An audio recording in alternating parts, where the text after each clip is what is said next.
नहीं अंकल, मैं खौफज़दा नहीं। मैं तो काफ़ी बहादुर हूँ। ये लोग अनोखे हैं, इस वजह से मुझे तशवीश है। एलिज़ाबेथ ने जवाब दिया और मेरे होंठों पर मुस्कुराहट फैल गई। स्याह नस्ल के इन लोगों के बारे में अभी तक ये अंदाज़ा नहीं लगाया जा सकता था कि उन्होंने हमें गिरफ़्तार क्यों किया है। वैसे इनका रवैया किसी तौर तकलीफ़देह नहीं था, लेकिन मैंने फ़ैसला कर लिया कि अगर कोई गड़बड़ हुई तो फिर एलिज़ाबेथ को बचाने के लिए जो कुछ कर सकता हूँ ज़रूर करूँगा। एलिज़ाबेथ किसी गहरी सोच में डूब गई थी। काफ़ी देर खामोशी से गुजर गई तो मैंने इसे मुखातिब किया। क्या सोचने लगी एलिज़ाबेथ? कोई ख़ास बात नहीं अंकल, बस मैं सोच रही हूँ कि अब हम क्या करेंगे। तुम क्या चाहती हो? मेरी समझ में तो कोई बात नहीं आ रही। मैं आपके साथ खुश हूँ। आप इतने अच्छे हैं कि मैं सोचती हूँ कि आप इतने अच्छे क्यों हैं। बस मुझे ये सब अच्छा नहीं लग रहा। इसके बजाय हम किसी शहर में होते तो बहुत मज़ा आता। हम यहाँ से शहर जाने की कोशिश करेंगे एलिज़ाबेथ, तुम्हें फ़िक्रमंद नहीं होना चाहिए, मैंने कहा। इसी वक्त चंद हबशी हमारी रिहाइशगाह में आए, लेकिन इनके हाथों में हमारे लिए खाने पीने की चीज़ें थीं। इन चीज़ों को देखकर मैं इन लोगों के बारे में अंदाज़ा कायम करने की कोशिश करने लगा। चंद वहशी मेरे पास आ गए। इनमें से एक ने मुझे पैगाम दिया, सरदार गुरुजन तुमसे मुलाकात का ख्वाहिशमंद है और इसने तुम्हें तलब किया है। लड़की भी मेरे साथ जाएगी? मैंने पूछा। इसने इस बारे में कोई हिदायत नहीं दी, ये तुम्हारी मर्ज़ी पर है, इसने जवाब दिया। मैंने एलिज़ाबेथ को साथ लिया और झोंपड़ी के दरमियान से गुजरते हुए हम सरदार के झोंपड़ी के पास पहुंच गए, जिसके सामने एक वसीओ अरीज़ अहाता था। यहाँ एक कवी हैकल स्याह फाम मौजूद था जो बुढ़ापे की हदूद में दाखिल हो चुका था, लेकिन इसकी आंखों से तजुर्बा झांकता था। इसने सर से पाँव तक मुझे देखा और गर्दन हिलाई। तुम इस नाकाबिले उबूर रास्ते से आए हो जो मौत का रास्ता है और जिसे उबूर करने की कोशिश मौत साबित होती है। तुम्हारा नाम गुरुजन है? मैंने पूछा। हाँ, तुम्हें दूसरों ने बता दिया होगा। अपनी बस्ती में आ जाने वाले अजनबियों के साथ तुम क्या सलूक करते हो? हम इन्हें कबूल नहीं करते। अव्वल तो इससे पहले इस रास्ते से कोई आया नहीं। दूसरे रास्तों से लोग कभी कभी आ जाते हैं और वो लोग होते हैं जो पहाड़ों की धात और चमकदार पत्थरों के पीछे आते हैं और उनके पुजारी होते हैं। इनके हुसूल के लिए वो ज़िंदगी की परवाह नहीं करते, लेकिन वो लोग गंदे ख्यालात के मालिक होते हैं। बहुत पहले हमें इन पर एतराज़ नहीं था, हम इनसे ताउन करते थे, लेकिन फिर इनकी चंद बातों ने हमें तकलीफ़ पहुंचाई। वो हम में शामिल हो जाते, हमारी लड़कियों को बहकाते और फिर इन्हें छोड़ कर चले जाते। मकसद सिर्फ सुनहरी धात और चमकदार पत्थरों का हुसूल होता। हमारे बहुत से लोग इनकी चालों से मौत का शिकार हो गए। तब शलूका ने इनके दाखिले की ममानत कर दी। इसने कहा कि धात के लिए आने वालों को हलाक कर दिया जाए। तब से हम इसी उसूल पर कारबंद हैं। यही सवाल हम तुमसे करेंगे। मसलन मैंने पूछा, क्या तुम सुनहरी धात की तलाश में आए हो? नहीं, मैंने कहा। क्या तुम सच बोल रहे हो? उसने कहा। हाँ, मैंने कहा। अगर ये बात है तो सुबह की इबादत के वक़्त तुम्हें शलूका के बुत के सामने इकरार करना होगा। लेकिन सुनो, शलूका के बुत के सामने झूठ सच नुमाया हो जाता है। अगर तुमने झूठ बोला तो जल कर स्याह हो जाओगे, लेकिन अगर तुम्हारी बात सच निकली तो हम तुम्हें एहतराम देंगे। हाँ, इसके सिवा कोई बात हो तो तुम हमें बता दो ताकि हम मुतमईन हो जाएं। अगर मैं सच्चा निकला तो तुम क्या मदद करोगे? क्या मदद चाहते हो? सरदार ने कहा। दूसरे रास्ते से मुझे मुहज़्ज़ब दुनिया तक पहुंचा देना। मैं वादा करता हूं कि ना तो कोई सुनहरी दात का टुकड़ा अपने साथ ले जाऊंगा और ना ही तुम्हारी किसी औरत को कोई नुकसान पहुंचाऊंगा, मैंने कहा। और सरदार ने मेहरबान अंदाज में गर्दन हिला दी। मैं वादा करता हूं कि अगर तुम सच्चे निकले तो मैं तुम्हारी पूरी मदद करूँगा। शुक्रिया सरदार, मैंने ममनूनियत से कहा। इस वक्त तक तुम्हें किसी तकलीफ़ का सामना नहीं करना पड़ेगा। जिस जगह तुम्हें ठहराया गया है वहाँ तुम्हें तकलीफ़ तो नहीं? उसने पूछा। कतई नहीं, मैंने कहा। ठीक है, तुम आराम करो, किसी भी ज़रूरत को बयान कर सकते हो, सरदार ने कहा। मैं तुमसे मज़ीद मालूमात करना चाहता हूँ सरदार। पूछो। खुद तुम्हारा तर्ज़ ज़िंदगी क्या है? तुम्हारे कबीले का कोई नाम है? या इन अतराफ़ में दूसरे कबाइल भी आबाद होंगे? हम सब शलूका कहलाते हैं और यही हमारे कबीले का नाम है। देवी शलूका हमारी नगरी का मुहाफ़िज़ है। इसका जादू सबसे अजीम है। हाँ, वो लोग जो अपने जादू आजमाते हैं शलूका के मुजरिम होते हैं। ऐसे मुजरिमों को देवी छूट देती है और इन्हें 1000 रातें दी जाती हैं। 1000 रातों में वो अपने जादू की गंदगी के लिए आज़ाद होते हैं, लेकिन इनके ख़ात्मे के बाद इन्हें पत्थर बना दिया जाता है और वो हमेशा पत्थर के बने रहते हैं। देख सकते हैं, सोच सकते हैं, भूख प्यास लगती है इन्हें, लेकिन वो मर सकते हैं ना जुम्बश कर सकते हैं। इसलिए बहुत कम लोग ऐसे होते हैं जो अपना जादू देवी के जादू पर हावी करते हैं। कभी कभी कोई ऐसा सरफिरा निकल आता है और फिर बस्तियों के लिए मुसीबत बन जाता है, जैसे जमोला। सरदार के चेहरे पर फिक्रमंदी के आसार नजर आने लगे। मैं बगौर इसे देख रहा था। जमोला कौन है? मैंने दिलचस्पी से पूछा। ये कबीला सदियों से आबाद है। हम बुरे लोग नहीं, हमेशा अमन पसंद रहे हैं। दूसरे कबाइल के बरक्स जंगो जदल हमारा वतीरा नहीं रहा। देवी शलोका हमारी मदद करती है। हमारी तरफ बुरी निगाह डालने वाले खौफजदा हो जाते हैं, लेकिन कुस्का की छूट हम में से बदनसीब के लिए तबाहकुन साबित होती है। कुस्का की छूट? मैंने इस्तफहामी अंदाज में पूछा। हाँ, मैं इस बारे में तुम्हें बता चुका हूँ, यानी वो सरफिरा इंसान जो 1000 रातों जादू मांग ले और फिर सारी ज़िंदगी पत्थर बनकर गुजार दे, लेकिन इन 1000 रातों में वो आज़ाद है। ऐसा कोई भी शख्स जिस दौर में भी हो दूसरों के लिए परेशानी का बाइस बन रहा, वो जिसने 1000 रातें मांग ली हैं। हाँ खूब। जमोला कहाँ रहता है और तुम लोगों के साथ इसका रवैया कैसा है? मैंने कहा। वो शैतान है और हम इसके सामने बेबस और मजबूर हैं। कबीले की हर औरत इसकी बीवी है। वो जिसे चाहे अपने पास बुला ले। हम सब इसके ग़ुलाम बनकर ज़िंदा रहते हैं। जिससे नफ़रत करे इसका जीना हराम कर दे। चुनाचा इसकी खुशनुदी के लिए हमें सब कुछ करना ही पड़ता है जो हम में से किसी का दिल नहीं चाहता। हर 7 दिन के बाद वो किसी एक इंसान का खून पीता है और इसके लिए ये कुर्बानी भी हम में से किसी को देना होती है। सरदार की आवाज़ में गम के आसार थे। तुम इसे हलाक नहीं कर सकते? मैंने कहा। नहीं, इसके जादू के सामने हमारी एक नहीं चलती, सरदार ने कहा। यानी अगर तुम इसे हलाक करना चाहो तो कोशिश कर सकते हो। देवी की तरफ से इसकी मुखालफत नहीं है। नहीं, वो शैतान होता है। शैतान को हलाक करने की मुखालफत किस तरह हो सकती है? लेकिन इस पर काबू कौन पाए? सरदार ने उदासी से कहा। क्या माजी में कभी किसी ने ऐसे शख्स को हलाक किया है? वो जिन पर जुल्म करता है वही कोशिश करते हैं लेकिन नाकाम रहते हैं, सरदार ने जवाब दिया। वो कहाँ रहता है? क्या तुम्हारे दरमियान में रहता है? मैंने पूछा। नहीं, वो स्याह पहाड़ियों की एक गार में रहता है। जब इसका दिल चाहता है आता है और हम सब इसके सामने बेबस होते हैं, सरदार ने बताया। तुमने सुबह की इबादत के बारे में कहा था। हाँ, हम निकलते सूरज की इबादत करते हैं। कल तुम भी सुबह को इस इबादत में शरीक हो गए। सुबह किस वक्त? मैंने कहा। सूरज निकलने से पहले। क्या जमोला भी इस इबादत में शरीक होता है? मैंने पूछा। शैतान को इबादत से क्या काम, वो तो हर रस्म से बेनियाज होता है। शुक्रिया सरदार, मैं तुम्हारे इस तामुन के लिए बेहद शुक्रगुजार हूँ।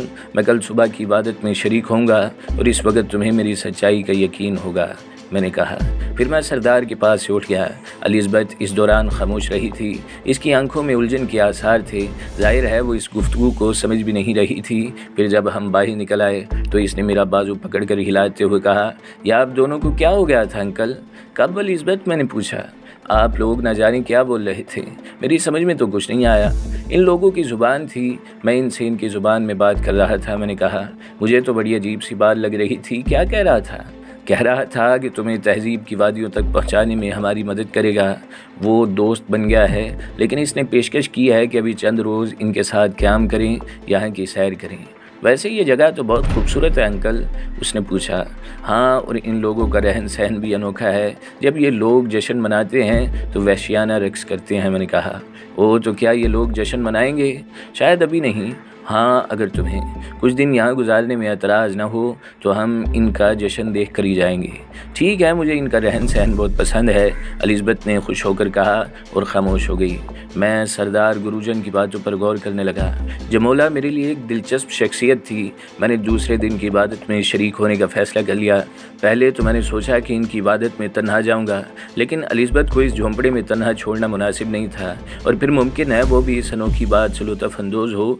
लेकिन सूरज निकलने से कबल मैंने एलिज़ाबेथ को जगाने की कोशिश की तो वो नहीं जागी, वो सो रही थी। तब मैं खुद ही बाहर निकल आया। इबादत गाह के बारे में मैंने तफसील पूछी थी, लेकिन मुझे इसके बारे में जानने में कोई दिक्कत न हुई। एक स्याह फाम को मैंने शाने से पकड़कर रोक लिया। वो चौंक कर रुक गया। क्या तुम सुबह की इबादत में शरीक नहीं होते? मैंने पूछा। मैं जा रहा हूँ, लेकिन तुम? मैं भी तुम्हारे साथ चलूँगा, मैंने कहा। तुम? वो हैरत अंगेज़ दिलचस्पी से बोला। हाँ, तुम्हें हैरत क्यों है? इसलिए कि तुम हम में से नहीं हो। तुम्हारा इबादत करना हमारे लिए हैरत अंगेज़ ही होगा। बहरहाल मुझे अपनी इबादत गाह ले चलो, मैंने कहा। आओ मेरे साथ आ जाओ, इसने कहा, और मैं इसके साथ चल पड़ा। इसका रुख झोंपड़ियों के अकबी मैदान की जानिब था। मैं इस मैदान की दूसरी सिमत से यहाँ आया था, इसलिए ये अकबी हिस्सा अभी तक मेरी निगाहों से पोशीदा था। नीम तारीकी में ये माहौल बेहद दिलकश और पुरस्रार लग रहा था। अकब में एक वसी और अरीज मैदान था जिसके इख्तिताम पर स्याह पहाड़ियों का सिलसिला ताहद निगाह था। ये पहाड़ियाँ इस तरफ के माहौल की ज़िद थीं। हसीन मुर्गज़ारों में इनकी बदनुमाई अजीब सी लग रही थी। मैंने दिलचस्पी से ये मंजर देखा। इनके दरमियान आग जल रही थी। मेरा राहबर एक जगह खड़ा हो गया और मैंने ठटक कर इसे देखा। यही इबादत का मैदान है। दरमियान में सुलगती हुई आग सूरज की अक्स का प्रतिबिंब है। यह सूरज की आग की निशानदेही करती है और हम इसकी इबादत करेंगे, मेरे रहबर ने कहा। लेकिन मेरे दोस्त, अभी तो यहाँ ज़्यादा लोग नहीं आए। क्या बस्ती के सब लोग इबादत नहीं करते? मैंने सवाल किया। मजाल है किसी की? हर शख्स सुबह को सूरज की आमद का इंतज़ार इस मैदान में करता है। चंद साथ देखते जाओ, अभी वक्त नहीं आया, इसने कहा और मैंने खामोशी से गर्दन झुका दी। ये सारी चीज़ें मेरे लिए बड़ी दिलकश थीं। मैं इस सोच में गुम था कि आग में सफ़ेद धुएं के बादल नमूदार होते देखें। एक अजीब अनोखी सी खुशबू चारों तरफ फैल गई थी। गालबन आग के अलाव में खुशबूदार चीज़ डाल दी गई थी और इसके साथ ही अचानक चारों तरफ से चीखों की आवाज़ उभरने लगी और तेज़ी के साथ मैदान लोगों से भरने लगा। पहली सफ़, दूसरी सफ़ और तेज़ी से सफ़ें भरने लगीं। सफ़ों के दरमियान में बेहंगम अंदाज में वहशी रक्स करते फिर रहे थे।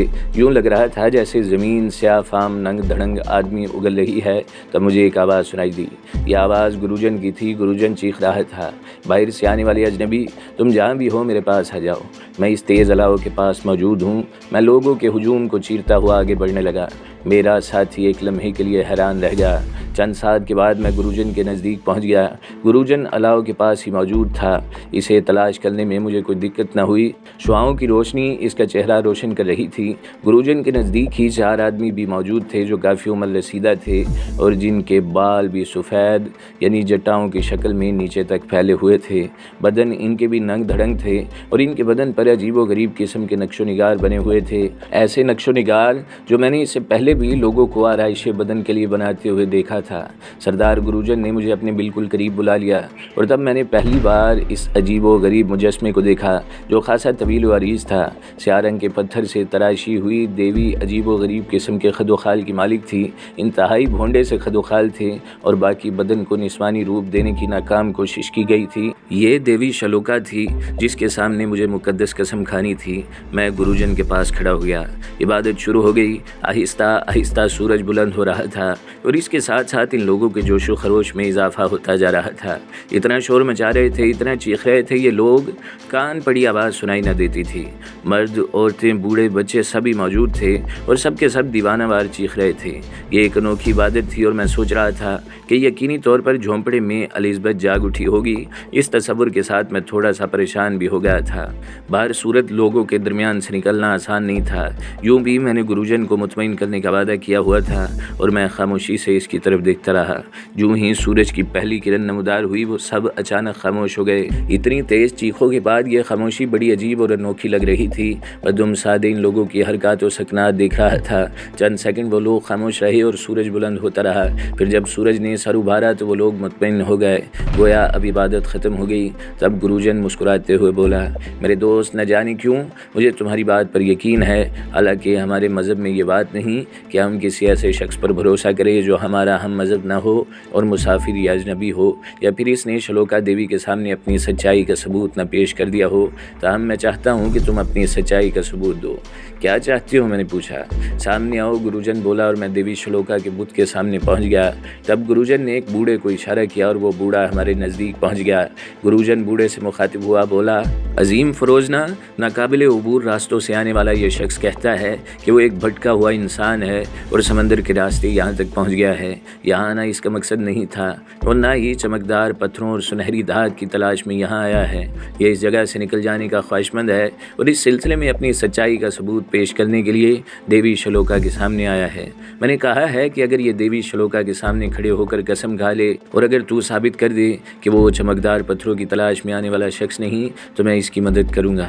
कबीले के कानून के मुताबिक अगर ये शख्स भी चमकदार पत्थर और सुनहरी दात की तलाश में यहाँ आ रहा है तो फिर हम इसकी आनत नहीं करेंगे और फिर इसे शलोका के कदमों पर कुर्बान कर दिया जाएगा। और अगर ये हमारा दुश्मन नहीं तो हमें इससे कोई तारुज़ नहीं है और इसे इन इलाकों में पहुँचा देंगे जहाँ से ये अपनी दुनिया में वापस चला जाएगा। चुनांचे अजीम फरोजना, तुम इससे यह मुकद्दस कसम लो। बूढ़े ने सर झुकाया और लकड़ी के इस बड़े बर्तन की तरफ मुतवज्जा हो गया जिसमें लकड़ी का बुरादा था और इस बुरादे की खुशबू फिज़ा में फैली हुई थी। मेरे नज़दीक आओ। बूढ़े की लरसती आवाज़ उभरी और मैं इसके नज़दीक पहुंच गया। देवी शलोका के सामने झूठी कसम खाने वाले राख के ढेर में तब्दील हो जाते हैं। चलो इस खुशबू से मुट्ठी भर कर अलाव में डाल दो। मैंने इसकी हिदायत पर अमल किया। आग से सफ़ेद धुएं के साथ खुशबुएं उठीं, फिज़ा में फैल गईं। सरदार खिसक कर मेरे करीब आ गया। तब बूढ़े ने कहा, हाँ बोलो, तुम्हारे यहाँ आने का मकसद क्या है? जैसा कि मैं पहले सरदार गुरुजन को बतला चुका हूँ कि मैं एक तबाहशुदा जहाज़ से यहाँ तक आ पहुँचा हूँ और इस तरफ आने का मकसद इसके सिवा कुछ नहीं कि मैं तहजीब याफ्ता दुनिया की तरफ निकल जाऊं और इसमें झूठ हो तो तुम्हारे अकीदे के मुताबिक मुझे ज़रूर नुकसान पहुँचे। सरदार की आंखें देवी की तरफ निगरान हो गईं, लेकिन कोई काबिल ज़िक्र वाक़या पेश ना आया। सरदार ने आगे बढ़कर मुझे गले लगा लिया। हाँ, मैंने तुझे सच्चा तस्लीम किया और अब मुझे तुझ पर कोई शक नहीं। मैं वादा पूरा करूँगा। मैंने सरदार की पीठ थपथपाई और सरदार मुझे लिए हुए चल पड़ा। इबादत के बाद बस्ती के दूसरे लोग भी वापस चल पड़े और मैदान खाली होता जा रहा था। मुझे यकीन है तुमने इस बात का बुरा नहीं माना होगा अजनबी। नहीं, इसमें बुरा मानने की कोई बात नहीं। तुम्हें मुतमईन करना भी ज़रूरी था। मुतमईन था कि मैंने झूठ नहीं बोला। तब मुझे 2 दिन की मोहलत दे। मैं तेरे लिए सफ़र का बंदोबस्त करता हूँ। रास्ते में तकलीफ़ ना हो। महज़ब दुनिया में जाने के लिए रास्ता तवील है और इसमें दुश्वार गुजार मराहल आते हैं कि इंसान परेशान हो जाता है। मुझे अपनी परवाह नहीं है सरदार, लेकिन वो बच्ची मेरी ज़िम्मेदारी है। अगर वो मेरी होती तो मैं एक तवील वक्त यहाँ गुजार कर तेरे लिए भी कुछ करने की कोशिश करता। तेरा शुक्रिया। बहरहाल मुतमईन रह, मैं 2 दिन के अंदर तेरी वापसी का बंदोबस्त कर दूंगा। तेरी सच्चाई ने मुझे बहुत मुतासिर किया है। अब मुझे इजाज़त दे। सरदार मेरे नज़दीक आकर बोला और मैंने गर्दन हिला दी थी।